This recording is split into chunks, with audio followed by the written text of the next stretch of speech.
The danger from climate change is far more serious than previously thought, claims the top specialist at NASA, and it can't be contained by the means currently planned. The World Health Organization says it's already beginning to affect people's health, and millions could face hunger, disease and poverty as it worsens. Those are today's latest warnings. Alternatively, you may, if you read the thoughts of the former Chancellor Nigel Lawson, decide that climate change is like the Da Vinci Code, a grain of truth and a mountain of nonsense. Fashionable madness, in his words. Nigel Lawson's climate change scepticism isn't as profound as some. He appears to concede three key fundamentals. CO2 causes global warming, man-made CO2 is rising, and global warming has been occurring. But that's as far as he goes in providing succour to those he calls alarmist.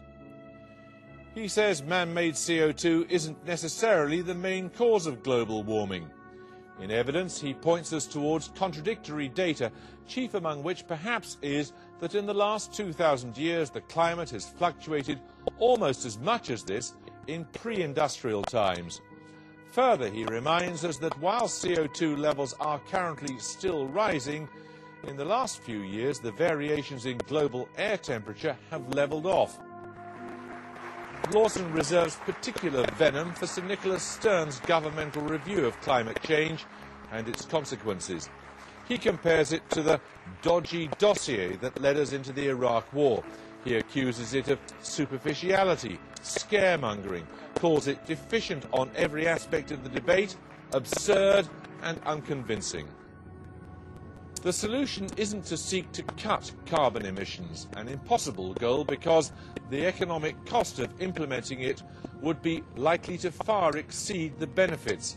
After all, doing nothing is better than doing something stupid. He'd prefer to seek technological breakthrough with carbon-cutting energy technologies like nuclear power and blasting aerosols into the stratosphere to impede the sun's rays. But most crucially, we must do whatever is required to adapt to a warmer planet. In other words, just as people in Greenland or Bangladesh can adapt to different local temperatures, so must the rest of us do the same. Well, Lord Lawson is here, as is Professor Chris Rapley, Director of the Science Museum and formerly Director of the British Antarctic Survey. Lord Lawson, when you were Chancellor of the Exchequer, if Michael Fish had walked into the Treasury and said, "You've misunderstood the public sector borrowing requirements," I suggest you'd have told him where he could go, wouldn't you? Look, Jeremy, this is not purely a scientific question to begin with. The economics of this are just as much of importance as the science. And I have tried to learn a bit about the science, but in fact I don't put forward my own scientific theories. What I do is I point out how uncertain the science is, and it is striking that there has been no warming at all so far this century. But what I really do is do a proper economic analysis. Okay, we'll come to that in a second or two. You've read this book. Is the science accurate in it? No, we're told that the science is a rational and objective assessment, but I'm afraid that's not what we're offered. We're offered a sort of cherry-picked account of some of the more rosy parts of the picture. But if we take, for example, the issue with the polar regions, which are responding to a warming world, we're told, for example, that in Greenland no melting is taking place, but we have masses of data from satellites, aircraft and on the surface that show that there's not only substantial discharge of ice into the ocean, but that it's been accelerating quite dramatically. Yes, it's wrong.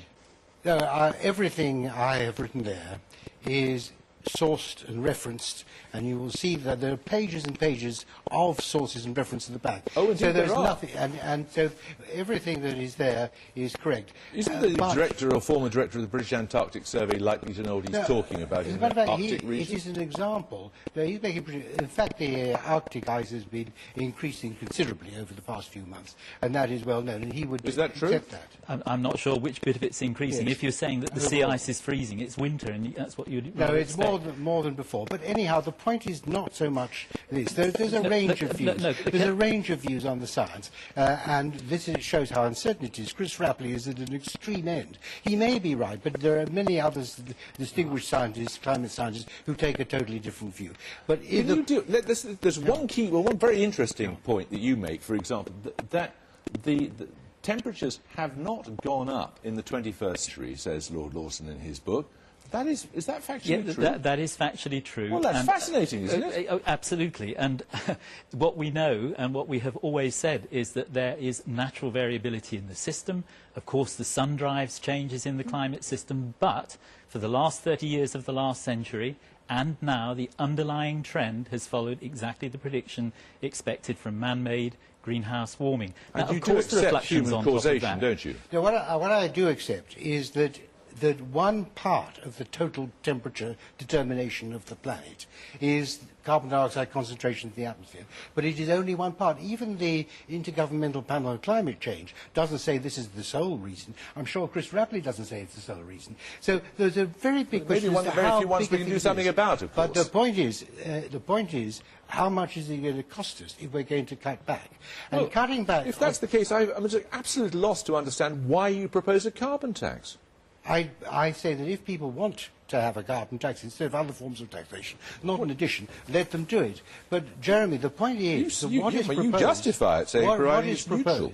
What is proposed, Jeremy, is that you should cut back drastically, and they are saying that the developing countries too should cut back drastically on their carbon emissions. I understand why they say the developing countries as well, because if it's not a global agreement, it'll have no effect at all. But if India and China were to cut back, they're not going to, but if they were to cut back, that would slow down their rate of growth and condemn many more of their people to malnutrition, disease, death, and all these other hardships of poverty than is necessary. On the whole, preferable to catastrophe, isn't it? There's nothing catastrophic in view. What about Lord Lawson's point that doing nothing is preferable to doing something stupid? Well, I think that's absolutely right, but doing nothing is not the right thing to do if there is catastrophe in the air, and there could well be.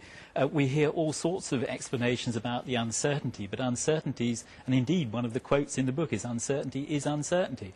Uncertainty can play both ways. We have a very complex, non-linear system which can reorganise itself and cause us problems in food supply, water supply, sea level rise. And what we're being asked to do is to sit back, wait and see what happens, and then let the market mechanism sort it out. I don't think that's an adequate response to the situation. There is no reason to believe that there's a catastrophe in the offing. There may be a change. There may be a change, and we should adapt to that.